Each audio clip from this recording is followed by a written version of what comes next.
Barry, is there any chance we can get an invitation out to Andy, because he believes that he could become a professional pool player, or he could have been? Is there any chance we could get him an invitation to get into this tournament? Listen, I'll tell you this now. I mean, Goldstein's, if he loved himself anymore, he should be... Coming from Barry Hearn, wow. But what I'm saying to you is the boy does have ability. You know, he's a 100-break snooker player. I mean, all joking aside, I've never made more than 58, so I understand that. I think Andy actually would adjust quite well to 9-ball pool. And here's a challenge for you. I'm going to play in the US Open this year. I don't expect to win a rack, but I'm going to give it my best. I'm starting practicing with my friend Jamie Mocock at the moment. We're getting into it solid. Following Christmas and all the problems over Christmas, we're going to get into it really solid. So, James, here's one for you.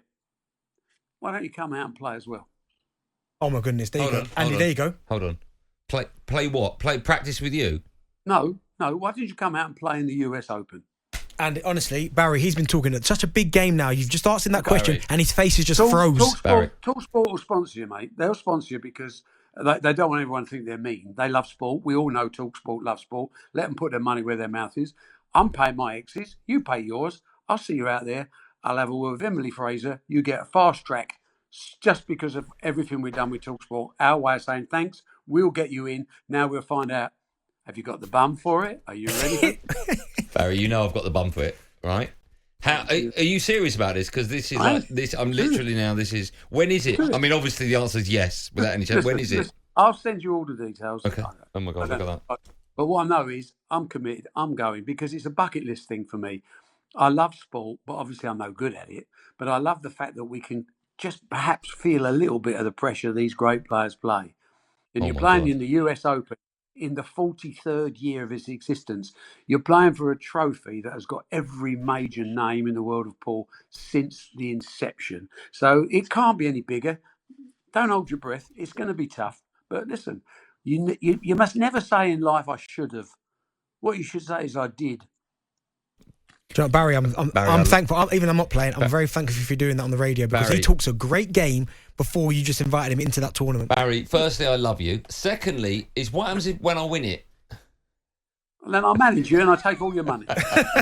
Barry, I'd love to take you up on that. When is it, if you don't mind me asking? I mean, I'll get you the dates. Listen, I haven't got them in front of me. It's Atlantic City. It's the big one. Oh, my God. I mean, it's 256 players, double elimination. So if you get beaten the first, you're still in the losers' half of the draw. So you've got 2 cracks at it. Amazing. And it doesn't matter what you do. The fact that you're in it, that you've shown the gumption to get off your backside and go out and do something. I'm doing it. I mean, no reason why you shouldn't do it as well. Barry, I'd be honoured to take you up on that. I'd absolutely be honoured. We'll follow your progress on talkSPORT. You can tell us, get plenty of practice around your very busy work style. Put the hours in, put the effort in. Don't come home with an excuse, right? Just be the best you can be. That's good enough for me. I absolutely love that. That motivational speech from Barry there was just so beautiful. Excited about it. That's Barry. Yes, thank you so much. You're a star.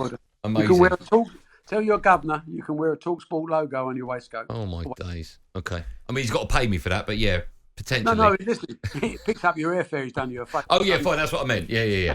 First class, obviously, if you're listening. Without a doubt. That's amazing. I want to talk to you more about the Moscone Cup, if that's at all possible, Barry, before we move on. Wow, I'm flabbergasted. I don't know what to say. But I tell you what, when I think about Moscone Cup, right, Barry, because I don't know if you're aware of this, but for the very first Moscone Cup team, European team, there was the opportunity for people like me, who's an 8-ball pool player, to try and get in and take that last place, and you held them at Collie Row, Romford, and I think I got down to like the last 64. I didn't make it.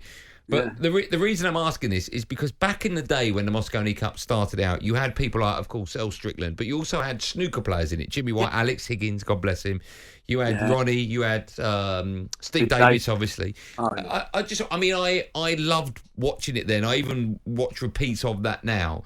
But it was more of a sort of fun thing. Now it's taken a lot more seriously. I'm just curious from your perspective, which Moscone Cup did you prefer? Did you prefer it with the flamboyancy of the Higgins and White playing doubles against, these wonderful players?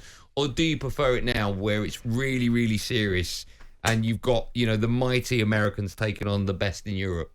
I think the more you appreciate the game and watch it, you realise that even the serious players play shots from another planet. They play shots I don't even see the capability of the shot. So you've got to remember when we started Mosconi, no one really knew much about it. I mean, I was a Willie Mosconi fan.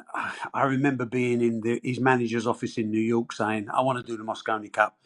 And he made me speak to Willie's widow, and she just nearly cried on the phone. I said, I'm going to keep Willie's name out there forever. And it's been an emotional journey. But initially, we needed the Alex Higgins, the Jimmy Whites, the Ronnies and the Steves. Although they're great players, but they'd tell you they weren't very good at pool. But they brought a level of attention which encouraged Sky to get behind it, and they've stayed behind it for 30 years.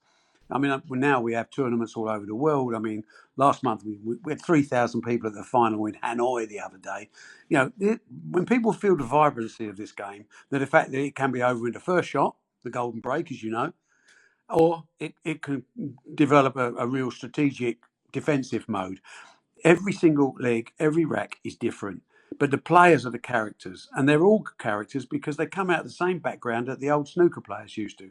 These guys have been brought up on hustling for money, playing money games, the odd tournament. Suddenly, pool's been elevated to a major global sport, and they can't quite believe it themselves, but they actually love the fact that they're real. And when the atmosphere kicks off tomorrow night at Alexandra Palace, if you're an athlete, you can't buy that. I mean, people like me have been involved in sport my whole life. I've never felt that adrenaline rush. You know, that's why I'm playing the US Open. I want to feel 1% of it, and I'm happy. But pool is now developing faster and faster. It's going all over the world. And who knows, in another 10 years, the aim is we've got another darts on our hands, and that's good business as well. Okay. While I've got you, Barry, I want to get your view on the latest goings on in the snooker world. Is that okay? Yeah. Sure. I read.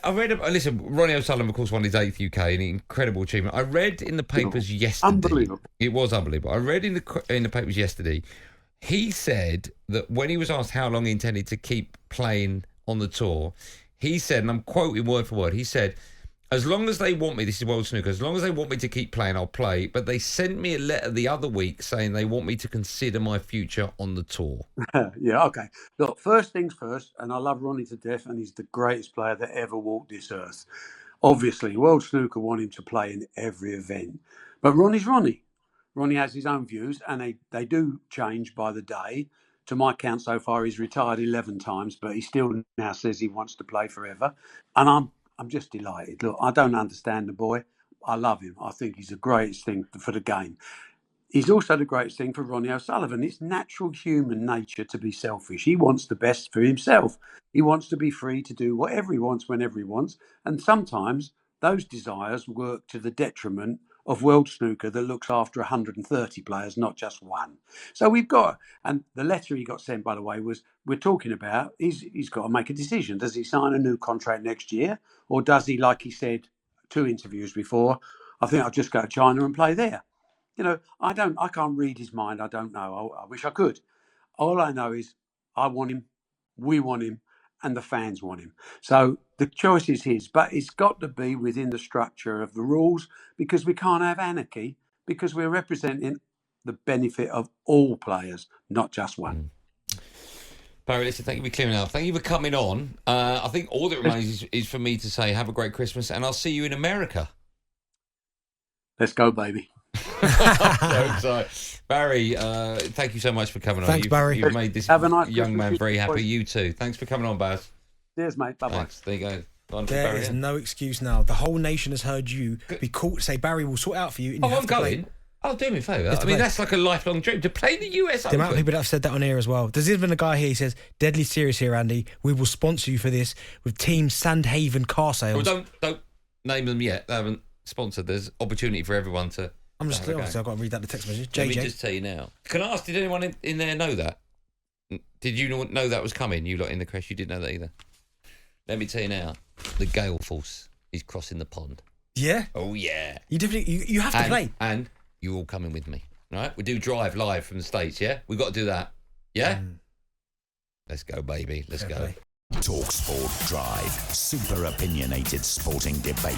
Monday to Friday afternoon from 4 on AM, on DAB, via the talkSPORT app and on your smart speaker. talkSPORT.